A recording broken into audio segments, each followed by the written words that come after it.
Well, Jeff Kinney, arguably the biggest children's book author out there, is set to release his next book. Chris Tanaka sat down with the man behind the Diary of a Wimpy Kid series to hear about his latest projects. The 20th Diary of a Wimpy Kid book is set to be released tomorrow, and today we're chatting with the author, one of the most pleasurable people we have, Jeff Kinney. Thank you so much for being back with us. It was 11 months ago when we were talking about the 19th book. And now Greg is into more hijinks. Here we go, the 20th book. This one's called Partypooper, and it's about Greg Heffley. His parents actually forget his birthday, which I think would be every kid's worst nightmare. So I think this one might cause a little bit of trauma in kids wishing and hoping their parents don't forget their birthdays. Oh my gosh, 100%. Because I feel this with my nieces and nephews, like, oh my gosh, their birthday's coming up. And so it can happen to a kid. It could happen to a kid. How is Greg doing? 20 books in now.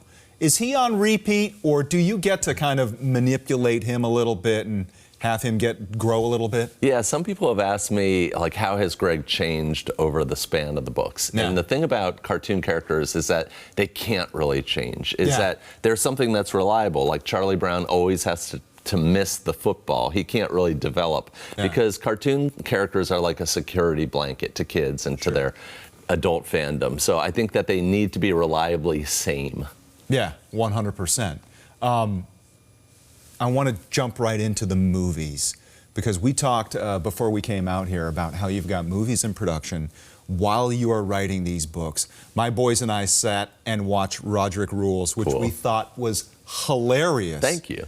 Do you have a preference between live action actors and generated characters, animated characters? Oh gosh, the actors. I think in a way I like all the actors the same across the movies, but I really do prefer the animated version because it's closer to the books. Also, I get to write these. I get to write the screenplays of these, and I'm the producer. So that's a lot of fun because I'm involved in every pixel of the movies, every sound effect, everything. I've got some sort of stamp on it, and that's really fun to be in that kind of control. Yeah, Manny's physiology can't exist in nature. No, I don't think so. Every time we saw him on screen, you just immediately start laughing when you see this little kid. Yeah, he doesn't really look human. I'm not really sure exactly how he's going to grow up. He looks like a baby alligator, and he's a little bit top-heavy. You know, he's got strong neck muscles to keep that head up. Do you ever snicker the way I am now, just thinking about these characters and what they're getting into? You know, it's funny is that over time,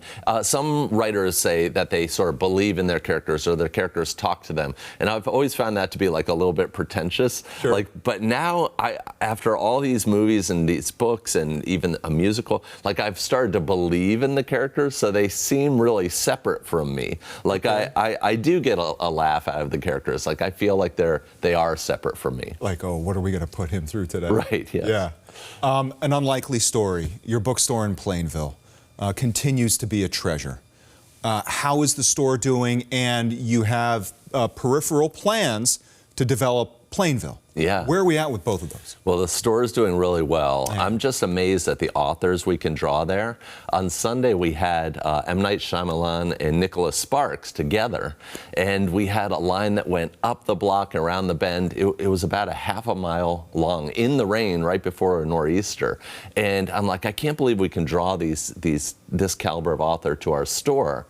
And the fans love it, and so we've decided to expand. So we have a project going on called Plainville Square, which is taking over 4 squares at the intersection of the downtown of Plainville, Massachusetts. And there's going to be a beer garden, there's going to be an anchor restaurant, a town green, and some other things as well. That's amazing. Has there been progress? I know this is your dream, but obviously any sort of development goes through a lot of red tape, goes through a lot of revisions. Is there forward progress? Because if you can crank out a worldwide best-selling book in a year, I'm sure there are people out there who are going to be like, well, why can't you just make a new downtown? There's been a lot of forward progress, and I really credit the town selectman and the town planner who's really helped us to kind of move forward. You know, those things can get really tricky, but everybody's paddling in the same direction, and everybody wants this development. What drives you? It's amazing because you're on multiple fronts here. We can see when you write a book for kids who your audience is, but when you want to develop a town, Yeah, I love the audience and what's the impetus? Yeah, I love to create things, especially buildings. When I used to work as a software developer, I used to walk every day by this church that was being built in Wellesley, and I thought, boy, if you turn off a computer, my work is gone. But this church is going to be here for maybe 200 years, and that really motivated me to start building. And so we really want to build not just for this generation, but for generations to come. Do you have a philosophy on architecture or space that you want to see brought to life that you hold personally, or do you let the architectural team say, here's what we conceptualize?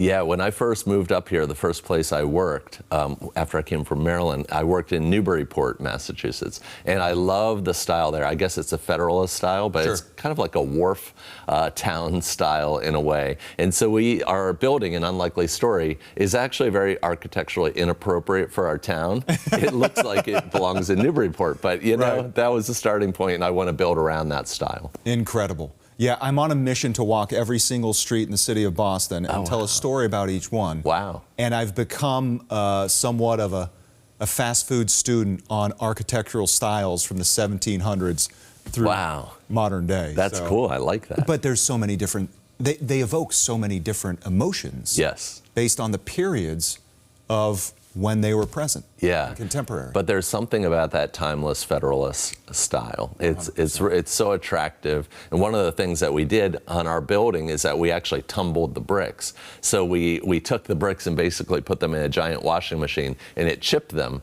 so they look old. So when somebody looks at our building, they think that it's from the 1700s, but it's just a few years old. Oh, that's so cool. Are you ever not thinking? That seems like a nice compliment, so I'm going to say I appreciate that. Yeah.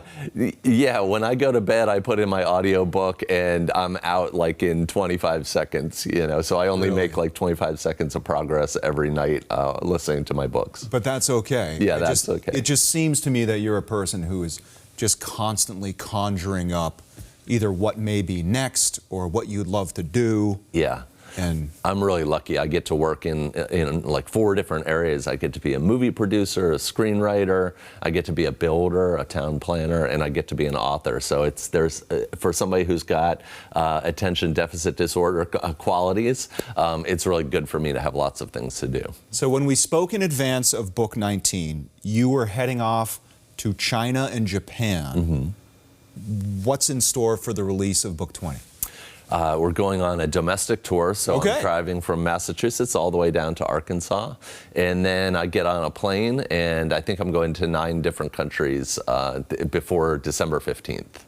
That's stunning. It's cool. Yeah, it's a privilege, really. Yeah. Oh, 100%. Now, these countries, when they're lined up, are you like the typical star where you're just like, just hand me what's next and who am I talking to?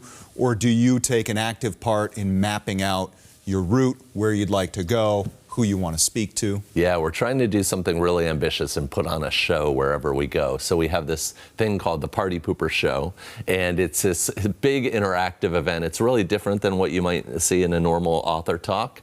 So I think it's incumbent upon an author like me to be an entertainer as well, especially a children's author. Like you have to engage kids because we're in an attention economy now, and so we as authors have to figure out how to get kids away from their phones. And so it's our job to be entertainers as well. Oh my gosh, and you do such a great job of it. Thank you. As a father of a reader, thank you for what you do. Well, thanks for... It really makes a difference. Thank you for modeling reading for your kid. Yeah, well, it makes them flower. You can see it. It's so cool.